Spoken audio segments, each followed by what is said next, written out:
commander behind me here, General Milley. I mean, it just is amazing.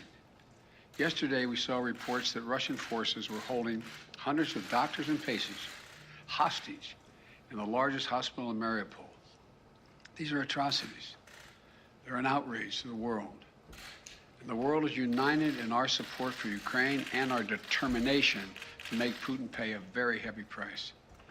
America is leading this effort, together with our allies and partners, providing enormous levels of security and humanitarian assistance that we're adding to today, and we're going to continue to do more in the days and weeks ahead. We're crippling Putin's economy with punishing sanctions that's going to only grow more painful over time, with the entire NATO and EU behind us and many other countries. What's at stake here are the principles that the United States and the United Nations across the world stand for. It's about freedom. It's about the right of people to determine their own future. It's about making sure Ukraine will never be a victory for Putin, no matter what advances he makes on the battlefield. The American people are answering President Zelensky's call for more help, more weapons for Ukraine to defend itself, more tools to fight Russian aggression. And that's what we're doing. In fact, we started our assistance to Ukraine before this war began, as they started to do exercises along the Ukrainian border, the Russians, starting in March of last year. We took the threat of Putin invading very seriously, and we acted on it. We sent Ukraine more security assistance last year, $650 million in weapons, including anti-air and anti-armor equipment, before the invasion, more than we had ever provided before. So when the invasion began, they already had in their hands the kinds of weapons they needed to counter Russian advances. And once the war started, we immediately rushed $350 million in additional aid to further address their needs. Hundreds of anti-air systems, thousands of anti-tank weapons, transport helicopters, armed patrol boats, and other high-mobility vehicles, radar systems that help track incoming artillery and unmanned drones, secure communications equipment and tactical gear, satellite imagery and analysis capacity. And it's clearly helped Ukraine inflict dramatic losses on Russian forces.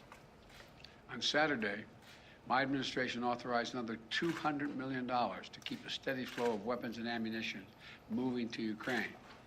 Now I'm once again using my presidential authority to activate an additional security assistance to continue to help Ukraine fend off Russia's assault, an additional $800 million in assistance.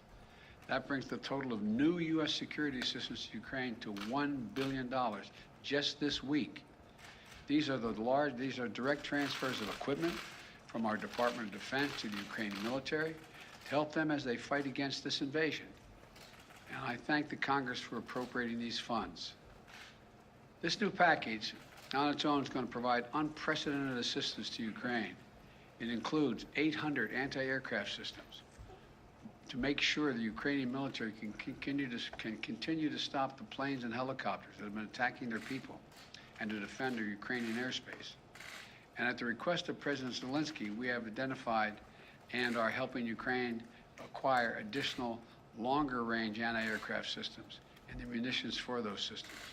Our new assistance package also includes 9,000 anti-armor systems. These are portable, high accuracy shoulder-mounted missiles that the Ukrainian forces have been using with great effect to destroy invading tanks and armored vehicles.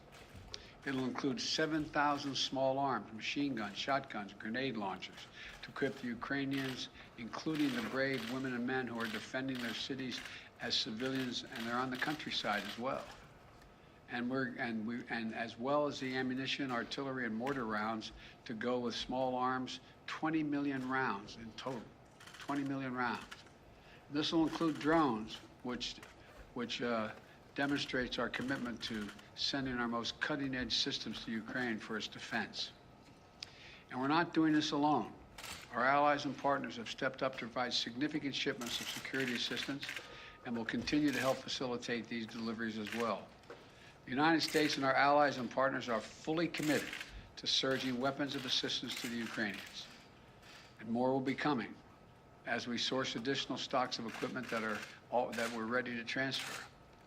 Now I want to be honest with you. This could be a long and difficult battle, but the American people will be steadfast in our support of the people of Ukraine in the face of Putin's immoral, unethical attacks on civilian populations.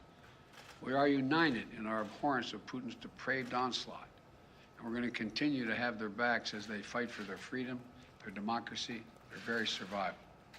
We're going to give Ukraine the arms to fight and defend themselves through all the difficult days ahead. We're going to continue to mobilize humanitarian relief to support people within Ukraine and those who have been forced to flee Ukraine. In just the past few weeks, we provided $300 million of humanitarian assistance to the people in Ukraine and in neighboring countries. Tens of thousands of tons of food, water, medicine, and other basic supplies to support the people in need. Our experts on the ground in Poland and Moldova and other neighboring countries are there to make real-time assessments of the rapidly evolving crisis to get urgently needed humanitarian supplies to the people in need when they need it. And we will support Ukraine's economy with direct financial assistance as well. And together with our allies and partners, we will keep up the pressure on Putin's crumbling economy, isolating him on the global stage. That's our goal. Make Putin pay the price, weaken his position, while strengthening the hand of the Ukrainians on the battlefield and at the negotiating table. Together with our allies and partners, we're going to stay the course. And we'll do everything we can to push for and end this tragic, unnecessary war. This is a struggle that pits the appetites of an autocrat against humankind's desire to be free. And let there be no doubt, no uncertainty, no question. America stands with the forces of freedom. We always have and we always will. I thank you all and God bless you, and I'm going to walk over and sign this bill to allow the drawdown of those materials. And may God protect their young Ukrainians who are out there defending their country.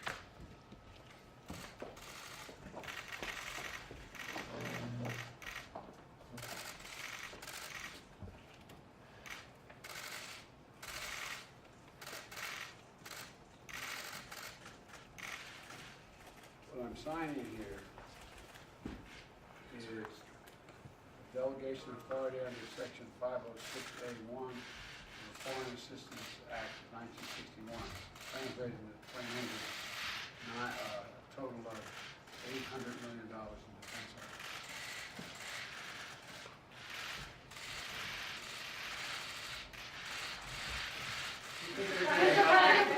Mr. President, what will it take for you to send the Polish MiGs that President Zelensky is asking for? I'm not going to comment on that right now. I'm not going to comment anything other than what I told you to say. Thank you. Well, Mr. President,